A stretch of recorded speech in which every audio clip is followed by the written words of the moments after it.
Tranquilo, galera? Essa aula aqui é para trabalhar a parte de vetores, né? Que nós começamos a falar sobre vetores e nós vamos agora trabalhar um pouco sobre a questão das operação com vetores, né? Basicamente operações de soma e subtração de vetores. Lembra lá que nós tínhamos separado algumas questões para fazer um trabalho, né?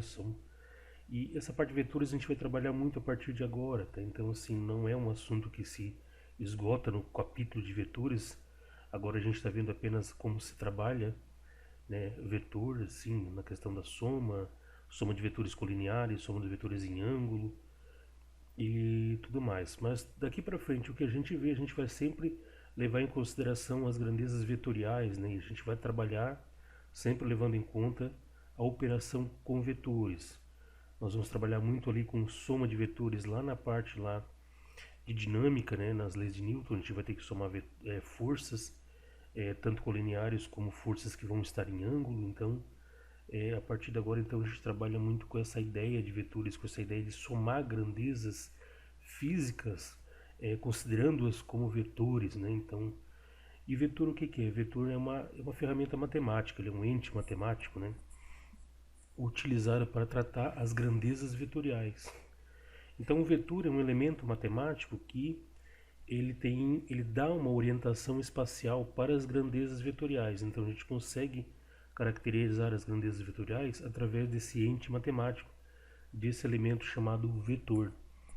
Porque o vetor carrega em si três informações, né? Ele é um elemento gráfico, um elemento espacial que traz três informações para uma determinada grandeza física. A direção, que aponta essa grandeza física vetorial, né? A direção a gente vai sempre trabalhar com a ideia de horizontal, de vertical, diagonal, e o sentido para onde aponta essa grandeza física, que pode ser para a direita, para a esquerda, para cima, para baixo, nordeste, sudeste, sudoeste. Então a gente pode especificar o sentido de N formas aí.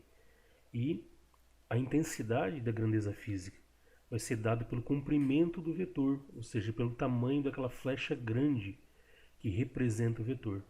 Tá? E o que são grandezas vetoriais? Nós temos duas grandezas, as grandezas escalares e as grandezas vetoriais. Grandezas escalares são aquelas grandezas que não têm direção no espaço, não têm sentido, elas não têm uma especificação espacial. E geralmente são as grandezas que não estão associadas diretamente ao movimento. Por exemplo, massa é uma grandeza escalar, área é uma grandeza escalar, volume é uma grandeza escalar, pressão é uma grandeza escalar, tá? Então existe densidade, é uma grandeza escalar. Essas são grandezas que não têm relação nenhuma com direção e sentido, tá? Se eu quero saber a massa de uma massa de um corpo, basta saber ali a intensidade, basta saber o valor numérico, o valor medido, calculado. A informação de massa não está atribuída em momento algum a alguma direção e sentido, tá? Ao contrário, por exemplo, o deslocamento. Todo corpo que se desloca, que muda a sua posição no espaço, ele muda em uma direção, ele se movimenta em um sentido, tá? E tem um comprimento, né, entre o ponto de partida e o ponto de chegada, ou seja, tem o comprimento do vetor de deslocamento, que a gente chama de deslocamento, né? Acaba chamando de deslocamento escalar, que é o comprimento do vetor de deslocamento. Tá? Quando eu preciso levar em conta direção e sentido, eu tenho, né, essa questão aí de representar na forma vetorial. E outras grandezas vetoriais também, né, nós temos aí velocidade, aceleração, força, né, uma das principais grandezas vetoriais que a gente vai trabalhar daqui a pouco. E a gente vai trabalhar muito com o vetor força, ou seja, a gente vai trabalhar com vetores que representam forças aplicadas em um corpo, em um sistema. Tá? Então, grandezas vetoriais então estão associadas assim mais ao movimento, né? Então, quando a gente aplica uma força para puxar alguma coisa, né, com uma corda, por exemplo, quando você empurra um armário, empurra um carro, né, você está empurrando em uma direção e um sentido. Geralmente, né, horizontal para frente, né? Tu não vai empurrar o carro morro acima, né? Mas assim, geralmente é na horizontal, ou para frente ou para trás, né? Certo? Então o vetor está sempre associado aí à direção e sentido de uma grandeza, beleza? Então aqui, definição de vetor, que nós já vimos, né? Ente matemático utilizada para representar uma grandeza física, vetorial, né? Diga-se de passagem, são as grandezas relacionadas ao movimento. Então nós temos aqui, por exemplo, tem mais, apenas alguns exemplos. Força, deslocamento. O que é o deslocamento? É o vetor que representa a mudança de posição de um corpo no espaço. Velocidade, né? O vetor velocidade, vetor aceleração, quantidade de movimento ou momento que a gente linear, que a gente vai estudar um pouco mais para frente, né? Tem a relação da massa com a velocidade.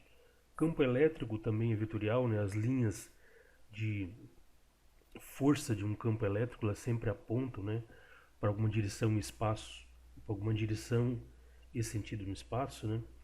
Campo magnético, as linhas de indução também têm direção e sentido, impulso. Então, esses são apenas alguns exemplos de grandezas, né, que possuem um caráter vetorial, ou seja, tem uma direção no espaço, tem uma aplicação no espaço, se movimenta no espaço, tá? E quando nós falamos em vetores, então, como eu falei, né, nós estamos trabalhando com um ente matemático que traz então três informações: direção, sentido e intensidade. Então, por exemplo, você pega dois pontos aqui, ponto A e ponto B. Existe aqui um vetor que liga o ponto A ao ponto B, então a gente pode inclusive considerar um vetor aqui como um segmento de reta, né? Olha a forma que eu posso representar aqui, por exemplo, esse vetor V, que não é necessariamente velocidade, pode ser uma outra grandeza, mas não importa, mas o V, com esta flechinha em cima, representa o vetor V, que pode ser velocidade, pode ser qualquer outra grandeza. Aqui eu não sei se ele está se referindo à velocidade, provavelmente não é, mas é um vetor qualquer aí, tá? Um vetor qualquer que representa algo que tem direção e sentido no espaço. Então o vetor V aqui é um segmento de reta B, tá vendo? O segmento de reta que vai do ponto A ao ponto B.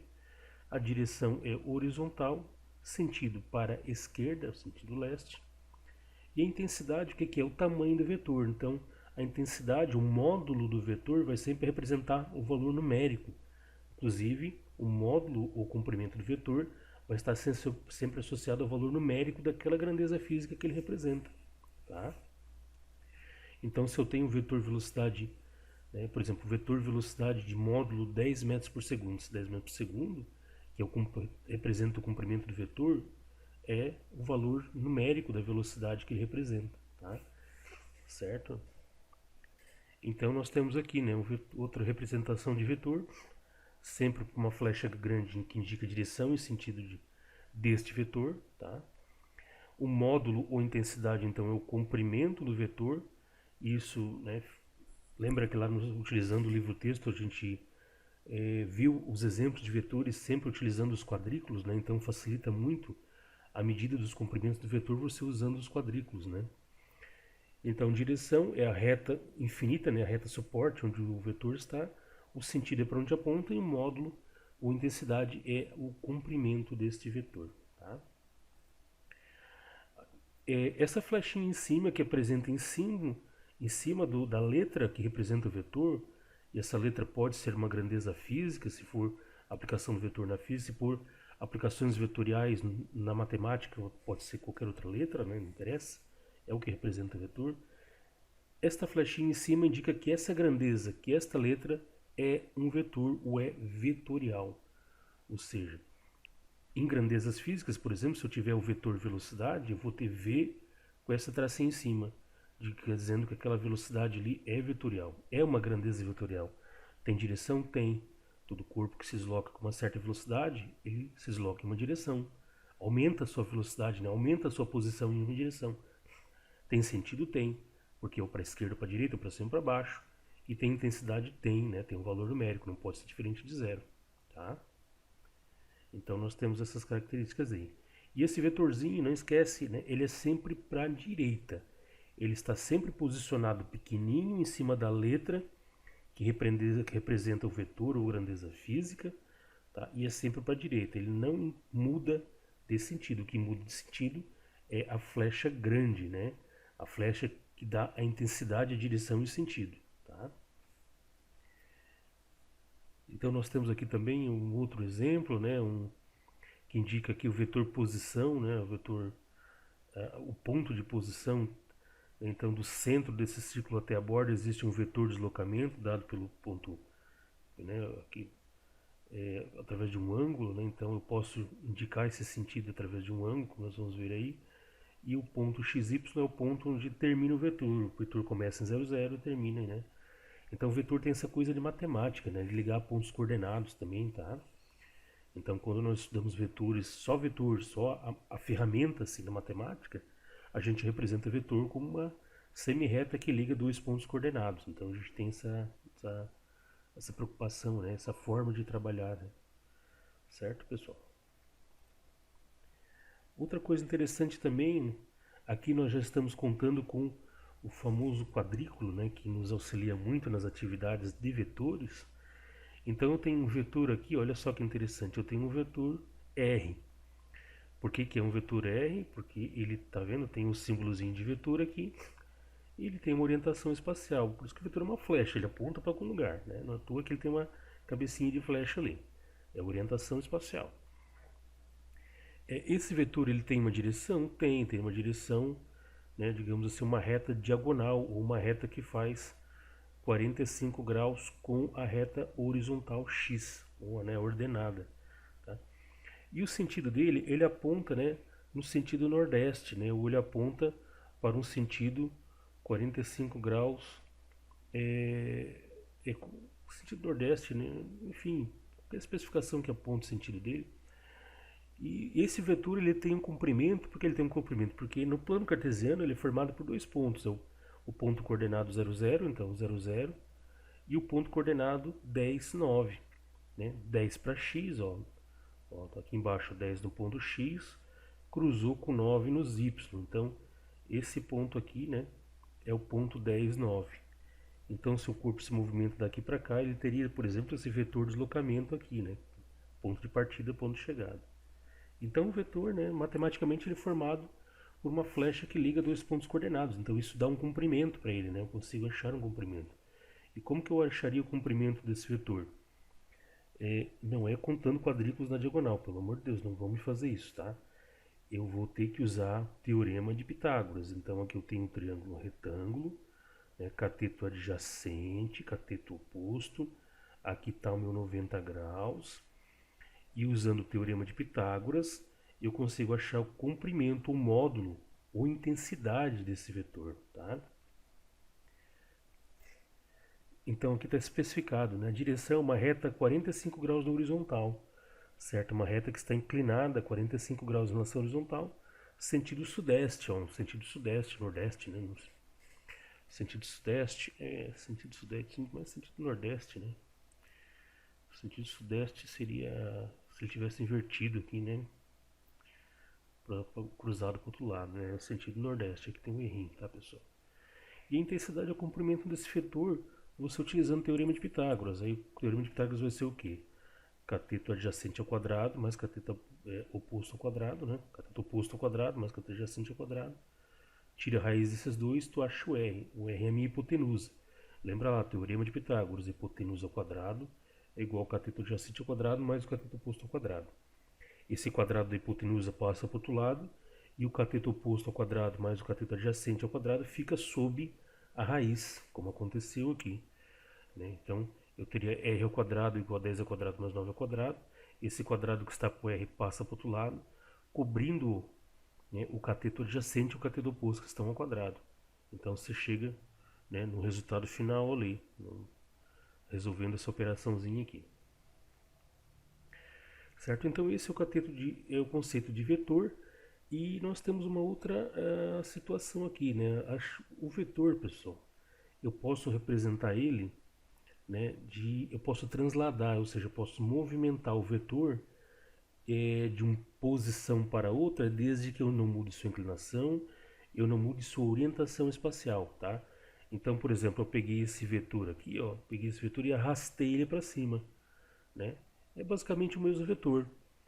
Então, o vetor R, que é o de baixo, chega ao R'. R' é o vetor transladado, ou seja, eu posso posicionar o vetor em qualquer parte desse quadro aqui, mantendo ele a mesma inclinação. Se eu manter a mesma direção, mesmo sentido e mesma intensidade, ele é o vetor, independente da posição que eu colocar ele no espaço. Tá?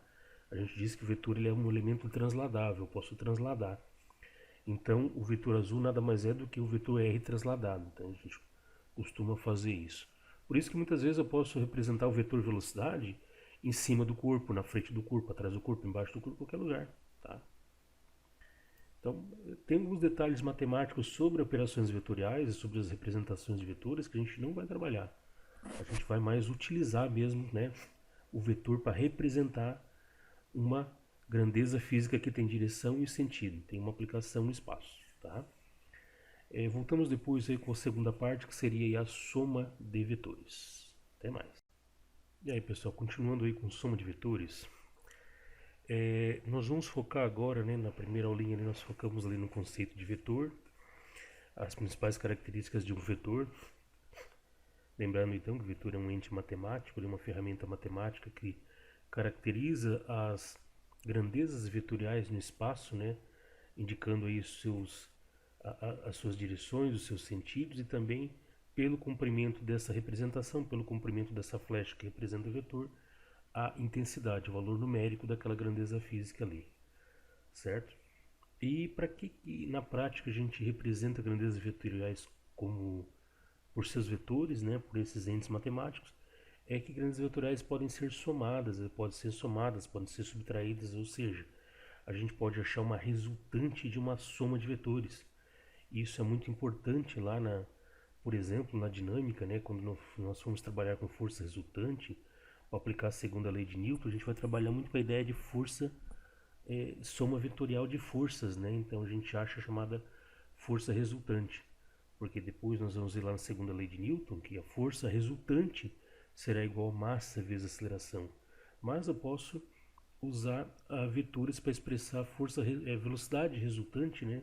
Como nas atividades que nós fizemos lá na sala de aula, por exemplo, do barco atravessando o rio a favor e contra a correnteza, né? Que a velocidade total de um referencial vendo o barco na margem, lembra lá, vendo um barco na margem do rio, via uma velocidade mais elevada do barco quando ele estava a favor da correnteza e uma velocidade mais reduzida do barco quando ele via o barco se deslocando contra a correnteza. Lembra lá, nós fizemos um quadro ainda? E a questão da composição de velocidades de um barco quando ele vai atravessar o rio de margem a margem, mas esse rio tem correnteza e tem um componente lateral, uma velocidade lateral deslocando o barco, e o barco tem uma velocidade diagonal. Então a gente pode somar velocidade, a gente pode somar aceleração, deslocamentos, né? Força é o exemplo que a gente mais vai trabalhar na questão de operações vetoriais, né? Existem algumas formas de eu operar vetores, né? Existem algumas observações interessantes, né? Projeção de vetores também a gente costuma usar muito. Eu vou fazer uma aulinha prática só com uma questão, um exemplo bem aplicado de decomposição de vetores, que a gente vai estudar muito lá na decomposição da força-peso no plano inclinado. A gente vai usar muito a parte de projeção ortogonal de vetores, tá? Então vamos aí. Operações vetoriais, eu tenho uma soma, eu posso ter a soma vetorial, que eu uso duas regrinhas, ou a regrinha do polígono ou a regrinha do paralelogramo. E eu tenho também diferença de vetores, né? Ou seja, eu somar um vetor com um vetor oposto, tá? E eu tenho a projeção ortogonal de vetores, que é uma parte bem interessante, mas a gente precisa relembrar seno, cosseno, tangente. Tangente até não, mas seno e cosseno nós temos sim que saber um pouquinho. Beleza? Vamos lá então para o próximo. Agora tá mexendo, né? Tá mexendo. Então eu tenho exemplo aqui, pessoal. Olha, da figurinha aqui, ó. Achei que tinha congelado. É um pêndulo simples, né? O que é um pêndulo simples? É quando você tem uma massinha na ponta de um fio, né? Esse fio, quanto mais comprido, mais significativo é o efeito do pêndulo. E essa massinha fica para um lado, para o outro, para um lado, para o outro, para o outro. A gente chama isso de pêndulo simples. E ali aparecem os vetores que estão atuando sobre esse pêndulo simples.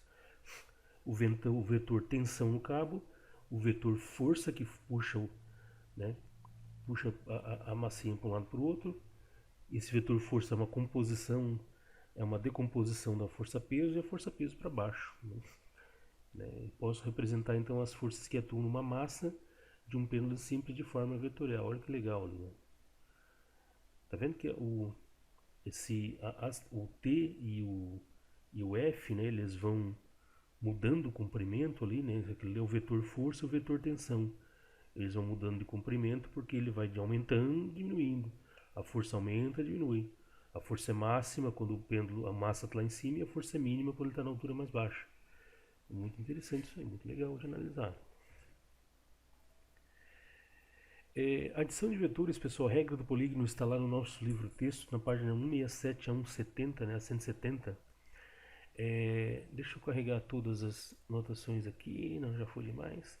Então, por exemplo, se eu tenho aqui dois vetores R1 e R2, observe que esses vetores são vetores colineares. O que é colinear? São vetores paralelos, como se estivesse na mesma linha, tá?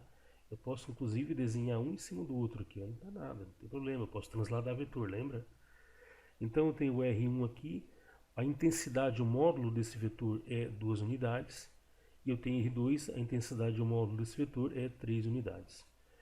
Eu posso representar módulo de duas formas, tá?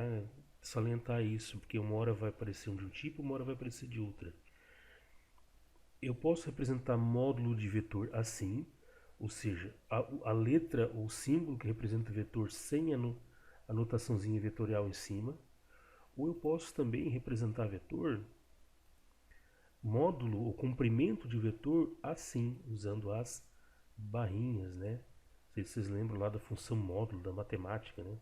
Que era super fácil, era só tirar a letra de menos. Então, né, eu posso representar assim também. Então, 2 unidades. Tá aí. Eu represento então assim, só com a letra e sem a flechinha, ou represento um módulo, né? A intensidade, eu vou também chamar de valor absoluto, tá? Tem essas formas aí. Beleza, então eu tenho R1 e R2 com suas direções e sentidos sempre dado pela flecha, né? Então eu não preciso escrever direção e sentido, basta eu olhar a flecha que representa o vetor. São dois vetores horizontais, tanto R1 quanto R2, e dois vetores de sentido para a direita. Então é super simples, só muda ali as suas intensidades, que R1 é 2 unidades, R3 é 2 unidades. Eu quero fazer a soma de R1 mais R2. Somar os vetores basicamente então é botar um, né? Usando a regra do polígono para vetores na mesma linha, é botar o final de um vetor no começo do outro. E o vetor soma ou resultante é isso aqui. Ou seja, um vetor que é o comprimento dos dois. Tá? Então, somar vetorialmente fazer isso. O vetor resultante RS é R1 mais R2. E eu faço daí a soma das suas intensidades. Agora lascou, porque eu quero a borracha, eu quero apagar essa escasseira que eu fiz. Aqui, ó. Então tá aqui, RS R1 mais R2, que é 2 mais 3, que dá 5 unidades. Então o comprimento, a intensidade desse vetor aqui, o módulo é 5 unidades. Direção e sentido, obviamente vai ser o mesmo dos vetores que deu origem a esse vetor soma. Se eu estou somando dois vetores horizontais e para a direita, tem que dar um vetor resultante horizontal para a direita. Tá?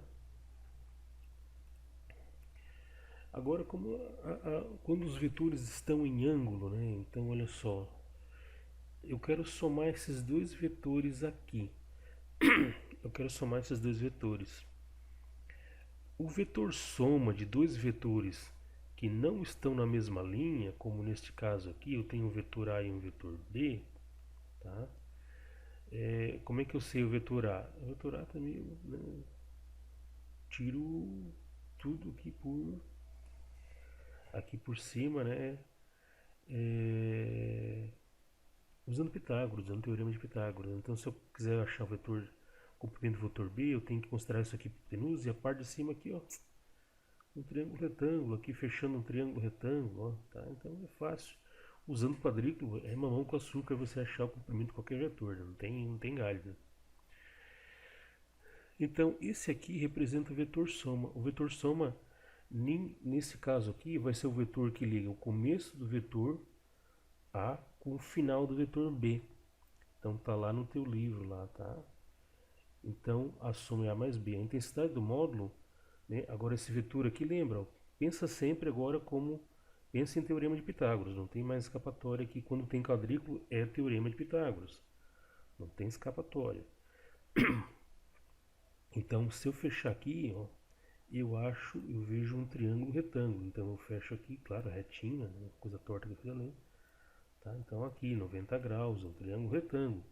Isso aqui é uma hipotenusa, isso aqui é um cateto. Então eu faço, né? S ao quadrado igual a 6 ao quadrado, 6 onde 6 aqui, mais 8 ao quadrado aqui. Eu acho, né? Tira a raiz, eu acho que esse vetor tem 10 unidades de comprimento. Tá? Então isso aí é bem tranquilinho. Porque eu tenho aqui os meus quadradinhos para me auxiliar, não tem galho, tá? Certo? Então aqui, né? Comprimento do vetor A é 6. Isso aqui a gente já fez previamente. Comprimento do vetor B é 8, né?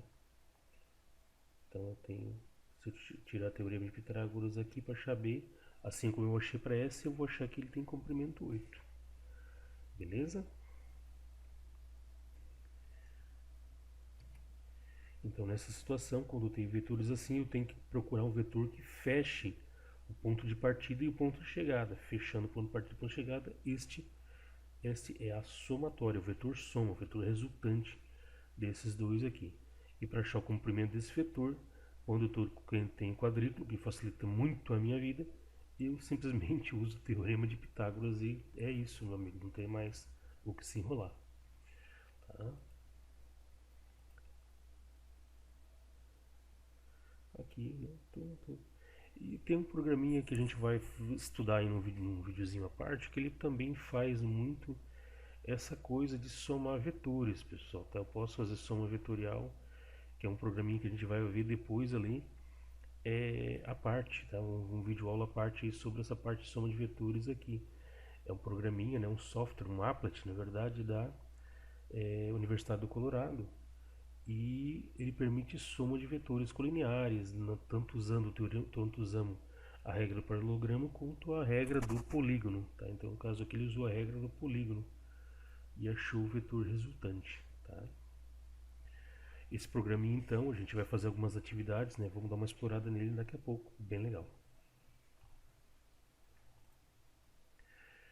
Bom, regra do paralelogramo. Essa regra do paralelogramo é uma regra alternativa à regra do polígono, tá? A regra do paralelogramo é muito útil quando eu não tenho quadrículo para me ajudar.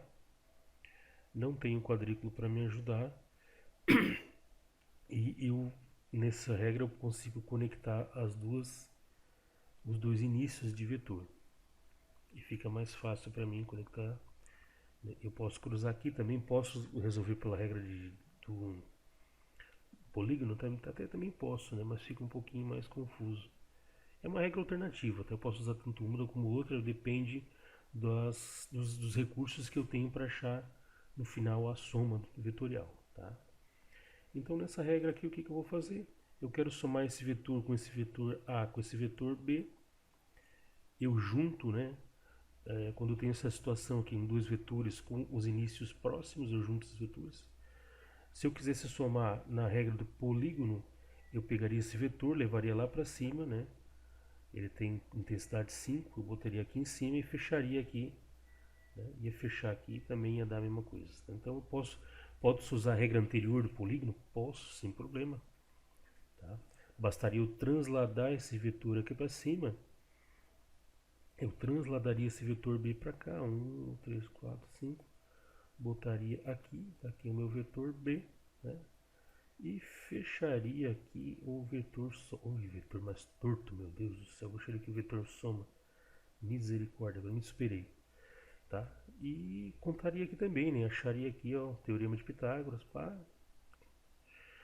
Mas a regra, como eu falei, a regra do paralelogramo é uma regra alternativa também. E nessa regra ela é muito útil quando eu tenho o comprimento dos vetores e eu quero achar o comprimento do vetor resultante. Eu não disponho de quadrículo. Tá? Então a regra do paralelogramo é muito útil quando a gente não tem os quadriculinhos ali. Tá? Beleza, então eu quero somar o vetor A com B. Soma com A com B, o que eu faço? Eu junto o comecinho dos vetores.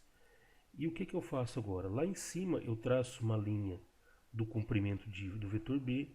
E aqui para fechar o paralelogramo eu traço uma linha do comprimento do vetor A. Agora, ó, ligo essa ponta a essa ponta e pá, eu tenho o vetor soma, tá?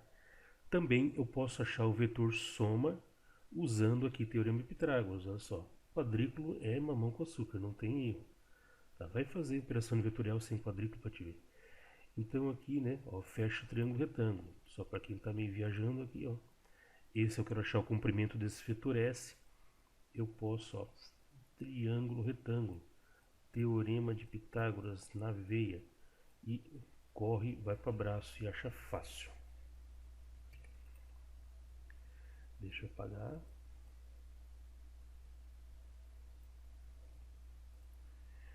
Então, né, usando aqui os quadrículos, 8, o que é 8? 1, 2, 3, 4, 5, 6. 6 de cateto, considerando o ângulo interno aqui, 6 de cateto oposto aqui, 8 de cateto adjacente aqui, eu acho a hipotenusa 10, né? Para achar também essa comprimento, eu posso usar a lei dos cossenos. Ai meu Deus, a lei dos cossenos. É como normalmente a gente usa essa aqui, a lei dos cossenos, né? Para fazer A mais B. A mais B. Então eu uso essa aqui, lei dos cossenos, tá? Então A mais B igual ao quadrado mais B quadrado mais 2A vezes B. O que é o A e o B? É a intensidade, o módulo de A, módulo de B, tá? E se for, né, assim também, mas se eu considerar, né, o vetor fechando aqui, ó, tá? Se eu considerar o vetor fechando aqui. Ou fica esta forma também se eu botar o ângulo aqui. Então tem que tomar muito cuidado com a regra do paralelogramo. Vamos usar sempre essa daqui, considerando que o ângulo a ser considerado entre os vetores é esse ângulo interno aqui, ó, tá? Esse ângulo θ aqui.